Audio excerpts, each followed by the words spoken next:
Salut à toutes et à tous, bienvenue sur le plateau de Sport Express, votre rendez-vous avec les clubs et les sportifs de l'agglo pour tout savoir des principaux résultats du dernier week-end.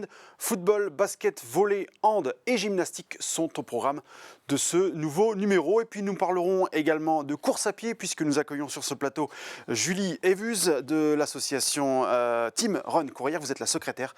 Julie, bonjour. Bonjour. Merci d'avoir répondu à notre invitation. Avant de parler de votre actualité de la course qui arrivera bientôt du côté de Courrières, présentez-nous tout d'abord un petit peu votre association. Alors, Team Run Courrières est né l'année dernière, en octobre. C'est parti d'une idée où on voulait avoir un club de running accessible à tous les niveaux. Et puis, donc, on pensait débuter à une vingtaine d'adhérents et on se retrouve cette année 60 adhérents. Cette année, on s'est affilié à la Fédération française d'athlétisme. Et donc, on a un petit club comme ça, sans prétention. Pour le loisir. Quelle est la clé de ce succès que vous n'aviez pas forcément vu venir ? La bonne humeur ? La bonne humeur. Et puis je pense qu'à Courrières, ils attendaient vraiment un club où on pouvait se réunir pour courir. La majorité de nos licenciés sont des femmes qui avaient peur de courir toutes seules. Et je pense que c'est ce qui fait notre succès en fait. Très bien. Alors quelles sont vos activités hebdomadaires ? Alors, on a 3 entraînements par semaine, le lundi, le mardi, le jeudi, donc avec une séance de renforcement musculaire le mardi. Et on propose à nos adhérents une sortie le week-end ou une compétition. Donc, ça nous arrive régulièrement d'accompagner une personne qui n'a jamais couru sur une compétition.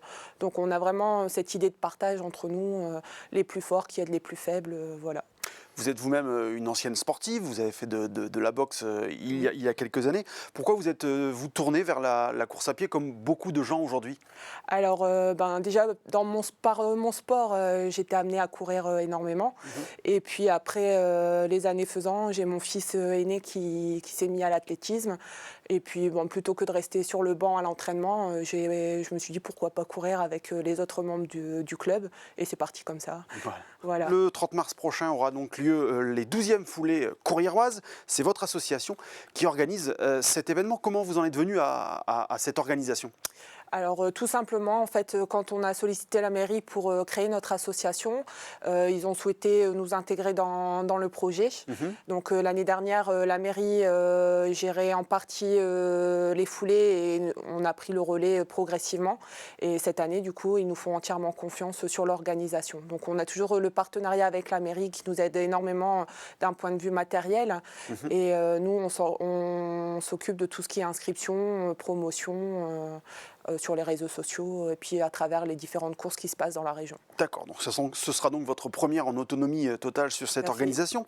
Combien d'épreuves auront lieu ce samedi 30 mars ? Alors il y aura donc toujours le 5 km et le 10 km qui auront lieu à 15h avec un départ commun. Le 10 km donc sera composé de 2 boucles. Et ensuite, face au succès de l'année dernière sur la rando que nous avions proposé, nous en proposions une deuxième cette année. Donc de 7 et de 14 km. Et ensuite, on aura également une course enfant de 1,5 km et une animation baby pour les tout-petits. D'accord. En termes de parcours, c'est un parcours totalement nature, hein, c'est bien ça ? Tout à fait. Donc le départ sera donné au niveau de la ferme pédagogique, comme l'année dernière. Et le parcours se déroulera le long de la Souchet et dans le bois de Courrières. Très bien. Pourquoi le choix du samedi après-midi plutôt que le dimanche ? Alors on s'est rendu compte que depuis des années ça fonctionne, donc on n'a pas voulu changer cette date. Les gens apprécient le samedi après-midi parce qu'ils ont le temps, ça évite de se lever tôt le dimanche matin.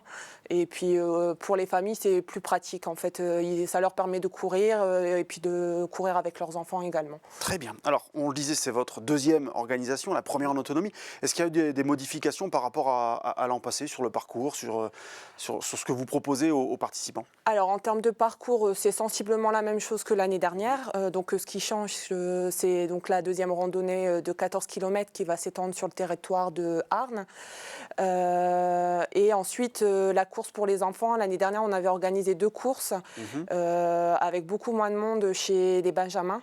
Donc on a décidé de faire une seule course avec les poussins et les benjamins pour dire de ne pas avoir 7 ou 8 enfants seuls sur la course. D'accord. Donc je rappelle, hein, le samedi 30 mars, prochain à partir de 15 h pour toute la famille. On a l'impression de l'extérieur que organiser une telle épreuve, c'est le jour J. Or, il y a beaucoup de travail en amont.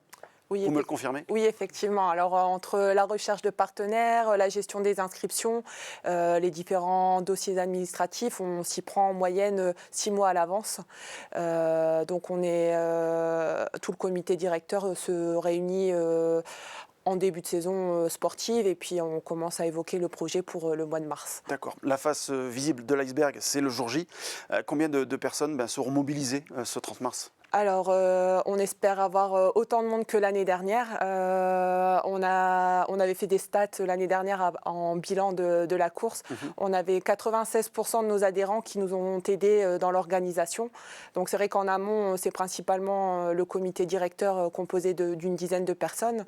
Et ensuite, on a évidemment tous nos partenaires qui nous aident beaucoup, la mairie et donc nos licenciés. Eh bien, Julie, merci beaucoup d'avoir été parmi nous. Et puis bon vent pour cette nouvelle édition des foulées courriéroises. Merci. Nous, on se retrouve la semaine prochaine pour la suite des résultats des clubs et des sportifs de l'agglo. À très bientôt.